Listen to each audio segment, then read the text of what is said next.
Bagaimana sih caranya untuk bisa bebas dari hutang, bener-bener bisa menyelesaikan permasalahan hutang yang mungkin saat ini menurut kita nggak masuk akal nih kita bisa selesaikan dalam waktu cepat. Oke, Assalamualaikum warahmatullahi wabarakatuh. Video kali ini saya pengen sharing kepada teman-teman ya terkait masalah apa yang sudah saya alami sekitar di awal tahun 2022.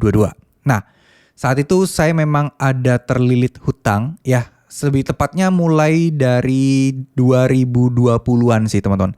Ya, mulai awal, sorry bukan 2020. Iya benar-benar, sorry. 2020, sorry bukan awal 2022 ya. 2020 itu saat pandemi lah, intinya saat pandemi di mana ya penghasilan itu kalah jauh dibandingkan pendapatan. Hutang ya.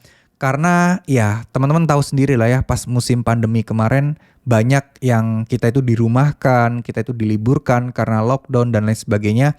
Yang mana juga berimbas ke gaji juga akan diturunkan atau dipotong sementara. Saya yakin teman-teman juga pasti tahu apa yang saya maksud. Karena mungkin di antara teman-teman pasti juga mengalami hal yang seperti yang saya alami. Dan satu hal lagi, teman-teman juga pasti tahu saat itu juga semuanya serba sulit. Ya, semuanya serba sulit, serba mencekam, serba ketakutan juga.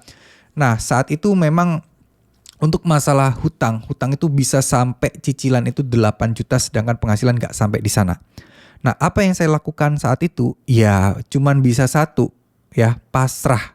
Bener-bener bingung harus ngapain, bener-bener bingung harus melakukan apa. Mencoba untuk segala nyari pekerjaan sampingan, terus mencoba untuk cari-cari freelance ya, itu tetap masih mentok juga.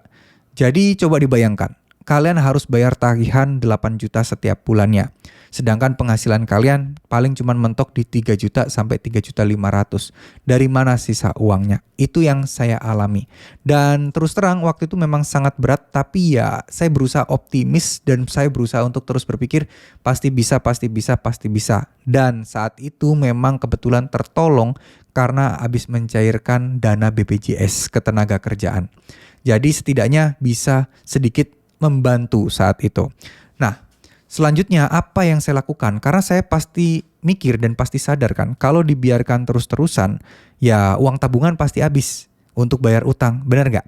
Pasti habis. Tapi saya berusaha untuk terus konsisten. Nah, saya harus mencari segala sesuatu yang bisa membuat saya untuk bisa terus semangat, yang membuat saya juga terus optimis dan yang membuat saya bisa menghadapi masalah-masalah penagihan-penagihan pinjaman ya teman-teman ya. Nah, cara yang paling tepat yang mungkin cocok buat saya pribadi saat itu adalah lebih meningkatkan ibadah kita, lebih mendekatkan diri sama Allah Subhanahu wa taala. Karena ya kita udah kepepet, mau ngapain lagi? Mau ibarat kata itu kalau mau mundur di belakang itu udah ada tembok yang sangat besar yang nggak bisa kita lewati, udah mentok dan udah mepet banget. Solusi yang pertama ya udah nothing tulus aja.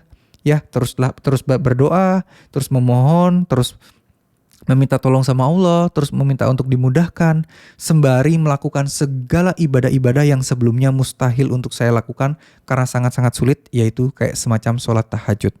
Itu susah kan? Susah banget. Saya yakin teman-teman juga pasti sadar, sholat tahajud buat konsisten itu susahnya minta ampun. Godaannya lebih besar, ngantuk lah, males lah, dan lain sebagainya. Tapi ya karena saya udah di ujung tanduk, udah kepentok, udah mepet, ya mau gimana lagi?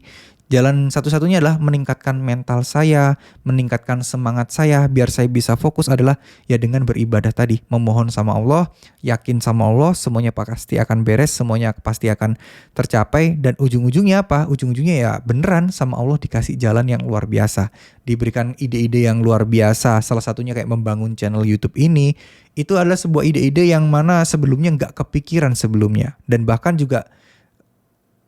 niat aja enggak gitu ya, membahas tentang hutang-hutang itu enggak gitu. Tapi karena hal itu, karena kita lagi ada masalah, kita kan pasti kan, saya yakin lah teman-teman juga pasti ngalami kalau posisi ada utang banyak, belum ada uangnya, pasti teman-teman mencari-cari kan hukum utang piutang gitu ya. Kalau misalnya kita nggak bayar hutang, sanksinya apa? Sama kok, saya juga sama kayak kalian dulu. Tapi saya berusaha untuk benar-benar mempelajarinya sedetail mungkin, benar-benar pengen bisa lepas juga dari situasi kayak gini. Ya, Jadi harapan saya buat teman-teman sekalian, yuk tetap semangat. Harapan saya juga buat teman-teman semua, jangan sampai kalian terpuruk hanya karena masalah pinjaman online kayak gini. Kalau kalian merasa udah di ujung tanduk dan udah mepet, coba teman-teman mungkin bisa lakukan seperti apa yang saya lakukan. Dan teman-teman juga bisa mulai pelan-pelan untuk memikirkan, oh ya udahlah ya, resikonya akan saya tanggung, semua resikonya akan saya terima, insya Allah semuanya akan baik-baik saja. Selama pikiran itu ada di diri teman-teman, saya yakin semuanya akan lancar, semuanya akan beres, dan mudah-mudahan teman-teman semua bisa terus sukses ya. Amin amin ya robbal alamin. Terima kasih. Mohon maaf jika ada salah-salah kata. Harapan saya teman-teman semua bisa lolos dan bebas dari jeratan hutang pinjaman online seperti ini. Amin amin ya robbal alamin.